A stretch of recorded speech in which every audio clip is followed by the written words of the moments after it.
taala wa sallallahu Muhammadan abduhu wa rasuluhu la nabiyya ba'da. Yang sama-sama kita hormati Bapak Kepala Sekolah, yang kita hormati pengawas pendamping SMA Negeri 10 Padang, Ibu ucapkan kepada Allah Subhanahu wa taala yang telah melimpahkan rahmat dan karunia kepada kita bersama. Selawat dan salam kita mohonkan kepada Allah untuk disampaikan ke baginda Rasulullah dengan antara kata Allahumma sholli ala Muhammad wa ala ali Muhammad. Terima kasih setinggi-tingginya kami ucapkan atas kehadiran Bapak Ibu pada kesempatan kali ini dalam kegiatan PMO. Selanjutnya, marilah sama-sama kita dengarkan sambutan dari pengawas pendamping SMA Negeri 10 Padang kepada Ibu Revlita MPD. Dipersilakan. Bismillahirrahmanirrahim. Assalamualaikum warahmatullahi wabarakatuh. Waalaikumsalam warahmatullahi wabarakatuh. Alhamdulillahirrabbilalamin. Puji syukur kita berikan kepada Allah Subhanahu wa taala yang telah memberikan kesehatan, kemudahan, keluangan waktu bagi kita untuk melaksanakan rapat PMO pada siang hari ini. Salawat dan salam tidak lupa kita berikan kepada junjungan kita Nabi besar Muhammad sallallahu alaihi wasallam. Allahumma shalli ala Muhammad wa ala ali Muhammad. Yang sama kita hormati Bapak Kepala Sekolah SMA 10 Padang, Bapak Ibu unsur pimpinan, serta yang kami banggakan Bapak Ibu guru hebat SMA 10 Padang. Pada siang hari ini kita melaksanakan PMO yang Bapak Ibu kita ketahui bahwa PMO adalah salah satu ciri khas dari terlaksananya sekolah penggerak ya. Setiap sekolah penggerak pasti ada rapat di mana yang dinamakan dengan Project Pokja Manajemen Operasional. Disinilah kita bersama-sama melakukan refleksi terhadap apa yang sudah kita lakukan selama ini dan tempat kita belajar. Salah satu hal di PMO juga kita saling mendiskusikan, hampir sama sebenarnya tujuan dengan komunitas belajar.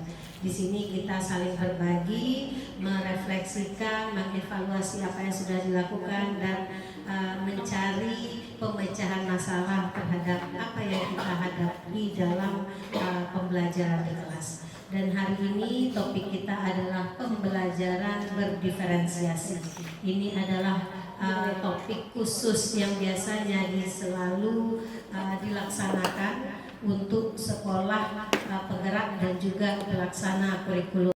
PMO SMA 10 Padang tanggal 29 April 2024 dengan izin Allah bisa terlaksana insyaallah dengan baik dan lancar. Amin amin ya rabbal alamin.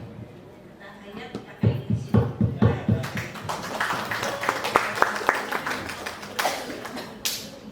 Selanjutnya arahan dari kepala.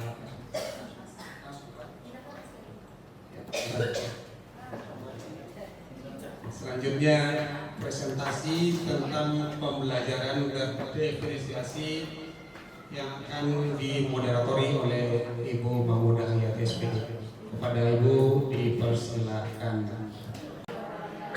Alhamdulillahillazi at'amani haza wa razaqanihi min khairi khawmin wa laqwa. Bapak Ibu, alhamdulillah tadi kita sudah makan siang, tapi mungkin banyak dari kita lupa membaca doa sudah makan. Nah, tadi itu doa sudah makan bentuk syukur kita kepada Allah karena masih diberikan sebungkus nasi yang luar biasa enak sekali yang mengganjal perut kita sampai sore hari nanti, Bapak Ibu. Dan salam penyampaikan salam tak lupa kita sampaikan kepada Rasul yang mulia, Rasulullah SAW. Allahumma shalli ala Muhammad. Ibu Revlita, pengawas pembimbing SMA Negeri 10 Padang yang kita hormati, Bapak Kepala Sekolah SMA Negeri 10 Padang, Bapak Ibu unsur pimpinan, dan yang terkhusus Bapak Ibu Majelis Guru Karyawati SMA Negeri 10 Padang yang berbahagia. Tadi saya sudah melihat Bu Riz, ya, Bu Riz tadi kata gua namanya Bapak Ibu. Jadi mungkin Bapak Ibu kita bisa berdiri sebentar dulu. Nah, kita berdiri supaya mata kita bisa nyala kayak Bapak Ibu ya. Kita ice breaking sebentar dulu Bapak Ibu. Bapak kuat berdiri Pak? Bapak kurang sehat kebetulan hari ini, tapi menyempatkan hadir bersama kita. Nah, menari di atas menara, Marina menari. Yeay, mantap Bapak Ibu. Nyalain Cik Matoy, nah. 2, 3. Marina menari di atas menara, menari, menari. Marina menari, menara, menara, menari, menari. Ibu Bibinya juga salah. Betul. Marina di sini, menari seperti 3. Marina menari di atas menara, menari, menari. Marina menari. Nah, ikuti strukturnya. Saya ada ketahuan dan konsentrasi Bapak Ibu ya. Oke, satu kali lagi. Yang saya hormati Pengawas Pembina, Kepala Sekolah, Bapak Ibu unsur pimpinan, Bapak Ibu majelis guru. Alhamdulillah kita kembali hari ini jam ini melaksanakan kegiatan yang namanya PMO, yaitu Pokja Manajemen Operasional, yang merupakan bagian dari kegiatan sekolah penggerak pelaksana kurikulum merdeka yang mana kita laksanakan setiap 2 bulan sekali dalam rangka merefleksi dan mengevaluasi apa-apa yang telah kita kerjakan 2 bulan belakangan. Pada prinsipnya Bapak Ibu, PMO ini adalah bagaimana komite pembelajaran yang terdiri dari kepala sekolah, majelis guru dan pengawas sekolah itu berkolaborasi, berbagi tentang berbagi praktek baik tentang apa-apa yang Bapak Ibu alami selama proses pembelajaran, tentu setidaknya 2 bulan terakhir, dan itulah nanti akan kita diskusikan. Bapak Ibu, 2 bulan yang lalu seperti Bu Ayat sampaikan tadi kita laksanakan secara daring. Namun kalau tidak salah yang hadir kemarin 39 orang, itu sudah banyak yang redup, kira-kira hanya tinggal beberapa orang saja. Karena ada dibuka, kenyataan tidak muncul wajahnya sebentar, kemudian tidak lagi. Makanya hari ini kita coba secara langsung, Bapak Ibu, mudah-mudahan kegiatan kita bisa terlaksana dengan baik. Mudah-mudahan tidak ada yang tidur. Walaupun mengantuk, coba tanya kantuknya, nanti aja malam kita tidur. Ya Bapak Ibu. Oke Bapak Ibu, saya mungkin membuka cakrawala saja bagi Bapak Ibu, karena mungkin yang berperan aktif banyak itu adalah Bapak Ibu yang menguasai benar di kelas Bapak Ibu. Sebelumnya mungkin kita coba berbagi sedikit dulu materi yang kita coba bawakan Bapak Ibu. Kalau ada nanti salah-salahnya mari kita diskusikan, yang benarnya kita ambil maupun Anda. Bapak Ibu tadi juga sudah disinggung oleh pengawas kita bahwa pembelajaran berorientasi kita adalah pembelajaran yang memfasilitasi siswa kita untuk bagaimana Bapak Ibu fokus melayani kebutuhan siswa di dalam kelas yang berbeda-beda. Karena dalam kelas itu mungkin kelasnya ada 36 siswa, kita yakin kebutuhan masing-masing siswa itu berbeda. Mungkin bisa kita lihat dari 4 sisi Bapak Ibu. Yang pertama adalah bahwa di dalam kelas itu kesiapan anak untuk belajar. Ini yang pertama Bapak Ibu. Bagaimana kesiapan siswa itu untuk memulai suatu mata pelajaran mungkin di awal semester minggu pertama Bapak Ibu. Mungkin dalam minggu pertama itu bagaimana Bapak Ibu bisa melihat kondisi kelas, kesiapan anak. Dan mungkin bagi Bapak Ibu yang kelasnya kadang-kadang diganti, gurunya juga beda, maka Bapak Ibu akan menemukan siswa yang baru di kelas di tahun ajaran baru atau di semester berikutnya. Maka kesiapan belajar siswa ini sangat penting bagi kita Bapak Ibu untuk memahami kondisi masing-masing siswa yang ada di dalam kelas. Itu apa gunanya Bapak Ibu?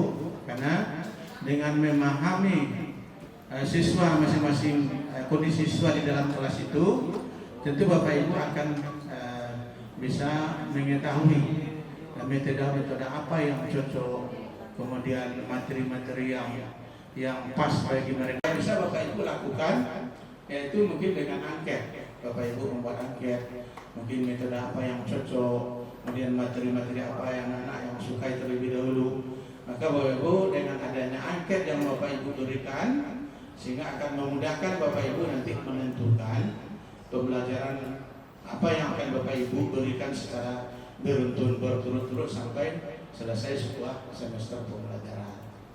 Dan keberadaan Bapak Ibu untuk memantau ini, karena kita yakin sekali Bapak Ibu di dalam sebuah kelas itu secara fisik itu ada perbedaan mungkin. Ada siswa kita mungkin yang mohon maaf Bapak Ibu ya, kalau yang kurus ya, ada siswa kita yang kurus mungkin dia kurang pasokan gizi bisa jadi, atau juga ada siswa kita yang obesitas karena kelebihan zat makanan.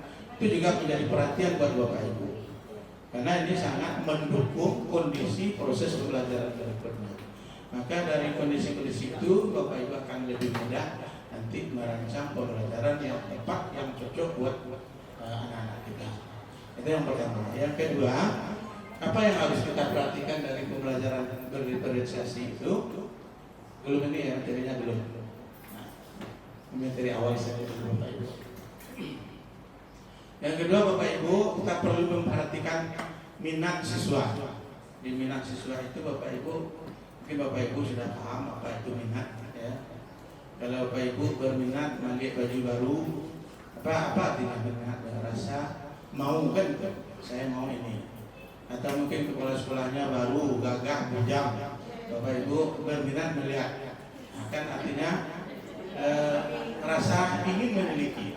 Jadi apabila sesuatu itu sudah ada rasa ingin memiliki, maka dari itu Bapak Ibu kita juga perlu tahu potensi-potensi apa saja yang perlu kita kembangkan dari masing-masing siswa itu di dalam kelas.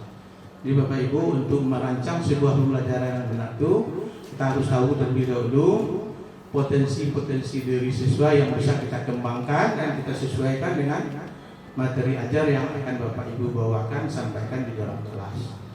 Untuk itu Bapak Ibu, maka perlu hal ini kita cermati sebelum kita memulai kegiatan proses pembelajaran pada saat membuat perencanaan pembelajaran.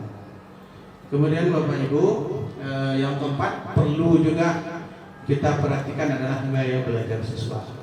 Dengan adanya minggu pertama Bapak Ibu masuk atau mungkin sebelum-sebelumnya memantau sebuah kelas itu dengan cara observasi, Bapak Ibu akan mengetahui nanti gaya belajar siswa. Nah, seperti Bapak Ibu sudah tahu ada 3 ya. Yang pertama ada audio visual ya. Audio visual gaya belajar yang mana siswa ini akan mudah memahami pembelajaran apabila diberikan bacaan-bacaan. Dia akan senang membaca. Mungkin Bapak Ibu berikan buku ringkas ini 100 halaman dalam waktu 10 hari baru selesai. Kalau 100 halaman, tapi kalau halaman 2 halaman 1 jam selesai. Jadi itu Bapak Ibu, kita perlu memperhatikan kondisi anak. Dari sekian jumlah siswa itu, mana di antara anak itu? Itulah peran angket Bapak Ibu tadi. Nah, bisa kita mengetahui berapa siswa kita yang mungkin dia sedang belajar dengan audio visual. Maka dari itu Bapak Ibu, observasi awal itu sangat penting, angket sangat penting, sehingga akan membantu Bapak Ibu dalam pelaksanaan pembelajaran.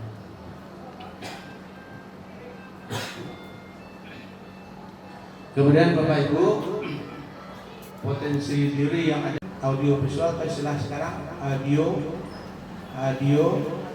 audiotir ya, auditori, yaitu gaya belajar yang mana anak-anak atau siswa lebih cenderung belajar menggunakan indera pendengaran, yaitu dia akan lebih fokus mendengarkan Bapak Ibu menerangkan. Sangat senang anak itu melihat Bapak Ibunya menjelaskan pelajaran. Jadi jangan Bapak Ibu nanti, karena dari 36 siswa kita itu kita yakini mungkin sekitar 20 atau 25% itu pasti ada yang gemar mendengarkan atau belajar dengan gaya audio visual itu Bapak Ibu. Maka Bapak Ibu harus juga dalam mengajar itu harus juga Bapak Ibu menjelaskan, menerangkan. Kemudian juga ada kegiatan yang namanya diskusi, ada berbagi peran, sehingga nanti akan memancing anak-anak. Dia kalau diskusi dia akan mendengarkan temannya, mendengarkan penjelasan dari Bapak Ibu. Sehingga dengan audio visual ini anak-anak yang cenderung belajar dengan audio visual, maka Bapak Ibu berikan peluang seluas-luasnya kepada mereka. Jadi jangan kita abaikan anak-anak yang belajar dengan audio visual, kita tidak memberikan penjelasan dan sebagainya. Maka dari itu Bapak Ibu, bagaimanapun juga canggihnya dunia hari ini, yang guru itu tidak bisa ditinggalkan untuk mengajar. Karena kita sudah coba Bapak Ibu belajar yang namanya daring, tetap saja Bapak Ibu menjadi guru memandu anak-anak untuk berdiskusi. Jadi artinya Bapak Ibu, peran guru tidak akan bisa digantikan oleh siapapun. Karena dari gaya belajar ini orang tidak akan bisa menghilangkan guru sebagai salah satu tenaga pendidik. Karena dari sekian banyak orang di samping praktek kerajinan membuat sesuatu, itu mungkin pelajaran kesenian, apalagi pelajaran prakarya dan sebagainya. Karena memang anak-anak ini harus fokus, dia langsung mencoba mempraktekkan. Bisa juga mungkin pembelajaran lapangan, studi lapangan atau studi tiru lapangan.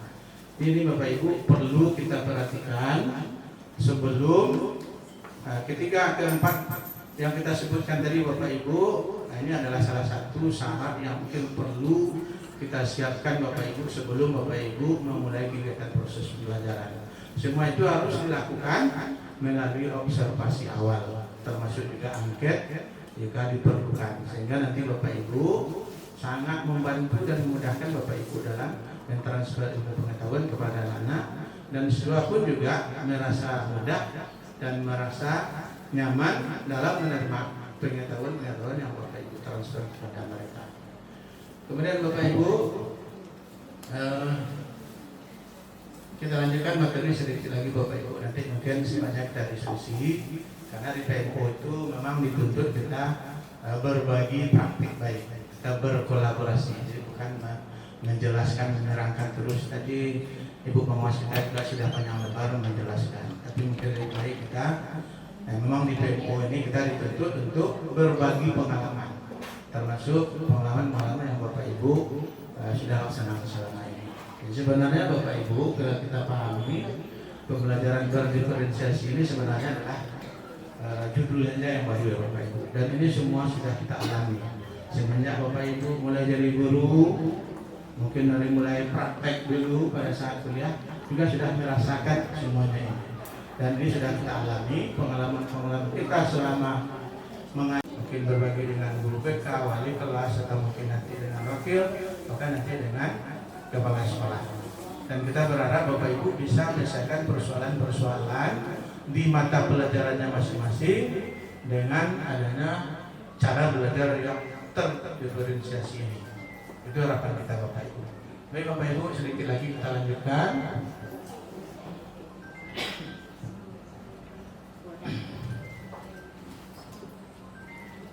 Nah, mungkin Bapak Ibu yang nggak dekat bisa dipahami saja nih, diferensiasi produk. Jadi ada beberapa jenis diferensiasi. Yang pertama ada namanya diferensiasi produk, ya produk. Nah, yang pertama adalah konten dulu ya. Nah, konten, kemudian proses, kemudian baru produk. Ada 3 ya. Nah, pada prinsipnya Bapak Ibu, mungkin kalau Bapak Ibu baca mungkin konten itu isinya adalah bagaimana Bapak Ibu bisa meramu ya materi-materi yang ada, yang akan Bapak Ibu sampaikan kepada anak, kepada siswa. Nah, itu sebenarnya isi dari konten itu. Jadi konten itu adalah bagaimana Bapak Ibu membuat sebuah pembelajaran itu akan lebih menyenangkan. Maka isi dari pembelajaran itu materi-materi yang Bapak Ibu ramu itu adalah yang menyenangkan, yang disukai oleh anak. Kira-kira seperti itu Bapak Ibu. Kemudian lanjut yang kedua, proses. Lalu Bapak Ibu dalam proses tentu Bapak Ibu Bagaimana Bapak Ibu bisa menyampaikan materi-materi yang telah Bapak Ibu susun, program yang sudah dibuat sedemikian baik dengan baik yang bisa terlibat aktif pada saat Bapak Ibu melakukan proses pembelajaran. Yang kembali kita pada awal tadi, bagaimana Bapak Ibu bisa melihat kondisi anak-anak sesuai dengan karakternya masing-masing. Yang terakhir, yang ketiga adalah produk. Produk itu adalah hasil, yaitu kualitas hasil proses pembelajaran. Targetnya adalah anak-anak menguasai dan memahami pembelajaran yang Bapak Ibu sampaikan, yang diberikan dengan berbagai macam metode yang Bapak Ibu lakukan, sehingga anak-anak bisa memahami semua proses-proses yang Bapak Ibu sampaikan itu. Apabila kita lakukan sebuah evaluasi, maka hasilnya maksimal. Apabila yang tiga ini jalan Bapak Ibu, insya Allah Bapak Ibu setelah ada hasil evaluasi, kalau maksimal pelaksanaannya, kita yakin sekali Bapak Ibu anak-anak akan bahagia juga. Bapak Ibu sebagai guru juga akan senang melihat kalau siswa kita setelah melakukan evaluasi, kita lihat nilainya bagus semua. Tapi kalau sesudah kita evaluasi, tahu-tahu anak nilainya hanya 5 orang yang sama dengan KKM, nggak di atas KKM, sama dengan KKM 5 orang, semuanya di bawah. Bapak Ibu juga sedikit mungkin agak kecewa, anak-anak juga kecewa. Maka kita perlu berpikir ulang bagaimana kita supaya bisa melihat kondisi-kondisi yang telah kita laksanakan itu. Kita coba refleksi lagi, kita coba lagi mengkondisikan apa kelemahan-kelemahan kita, maka perlu kita perbarui untuk mencapai target atau produk yang kita harapkan tadi Bapak Ibu.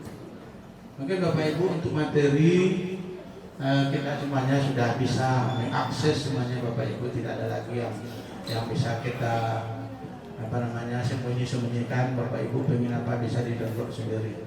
Mungkin sempatnya kita berbagi Bapak Ibu selagi ada narasumber. Kita ucapkan kepada Bapak Muhammad Isya selaku Kepala Sekolah Supadang. Kita kasih aplaus dulu Bapak Ibu.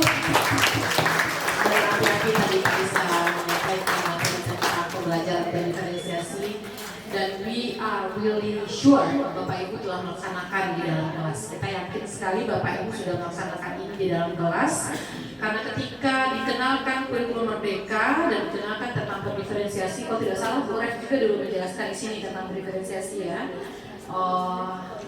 Ikan disuruh memanjat pohon, itu kalau tidak salah ada video yang ditayangkan. Kemudian letakkan anak itu pada posisinya masing-masing. Tidak mungkin ikan disuruh manjat pohon, tidak mungkin burung disuruh untuk berenang. Nah jadi begitu Bapak Ibu, jadi meletakkan pada posisinya masing-masing. Acara selanjutnya, kegiatan kita selanjutnya adalah sharing session Bapak Ibu, karena memang pada dasarnya ketika pun pembelajaran di kelas kita terlalu banyak berceramah, menyampaikan, anak-anak jadinya mengantuk. Jadi saya yakin ini di kening Bapak Ibu sudah banyak ide-ide yang mau disampaikan, itu terbaca jelas dari sini ya Pak ya. Sudah seperti running text gitu. Nah saya sudah melaksanakan ini di kelas. Tapi mungkin sebelum itu saya buka sedikit bahwa Bapak Ibu ternyata pembelajaran berdiferensiasi itu tidak fokus saja, tidak hanya tergantung tadi dari konten. Dari apa tadi itu teman-temannya yang punya gaya belajar yang berbeda. Kita berputar otak lagi, alhamdulillah mahasiswa PPG kita kan banyak di sini Bapak Ibu, itu bisa kita belajar banyak dari mereka. Kemudian dia sedang mencobakan model TARA ini di dalam kelas. Jadi siswa itu setelah ada diagnostic test, sudah tahu nilainya, kita mulai buat kelompok. Anak yang mungkin nilainya 80 sampai 90, ini kelompoknya. Di bawah 80 di sini kelompoknya, di bawahnya lagi di sini kelompoknya. Anak-anak bilang seperti ini, kok yang santiang sama santiang semesnya bodoh sampai bodoh saya. Tapi mereka tidak paham apa maksud kita di balik itu sebenarnya. Ternyata hasilnya itu lebih efektif. Ketika tadi anak yang dengan kemampuannya di bawah, mereka sekelompok, mereka jadi aktif karena mereka tidak merasa diintimidasi. Ketika mereka kita combine dengan anak yang pintar, yang dominan siapa Bapak Ibu? Anak yang pintar. Ketika anak ini temannya mengasih saran, ada yang ngancam itu yang tipe saya. Nah, tetapi ketika mereka satu kelompok, akhirnya mereka berpikir cara bagaimana supaya keluar dari masalah yang kita berikan ya kan. Setiap pembelajaran kan kita berikan masalah-masalah, kemudian mereka memecahkannya. Dan anak-anak yang pintar tadi, ternyata mereka lebih excited lagi. Mereka punya ide-ide yang sebelumnya mungkin tidak ketika teman A bicara seperti ini, teman B punya ide yang lain lagi, teman C juga begitu. Nah, mereka mengeluarkan ide yang brilian juga. Nah, ternyata ini lebih efektif ketika saya cobakan di kelas saya. Tentu Bapak Ibu juga punya pengalaman-pengalaman yang lain. Nah, setelah itu Kok jadi sharing session ya? Bapak Ibu, mungkin sharing session seperti yang disampaikan oleh Pak Isa tadi. Ketika kita mengajar tentu kita tidak langsung masuk ke materi ya Bapak Ibu, karena anak-anak kita punya latar belakang yang berbeda-beda. Yang pastinya tadi pagi di rumah ada yang bermasalah dengan orang tuanya, ada anak kita yang tidak makan, tidak sarapan, ada yang tadi kena marah orang tuanya, bertengkar. Pastinya mereka anak-anak kita yang datang itu pasti dengan macam-macam juga keragaman di otak mereka. Jadi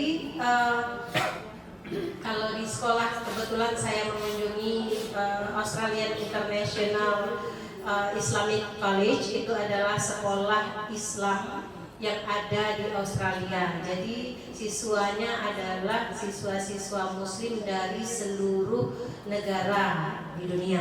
Ya. Yang dilakukan oleh gurunya adalah pada awal masuk itu gurunya menyambut.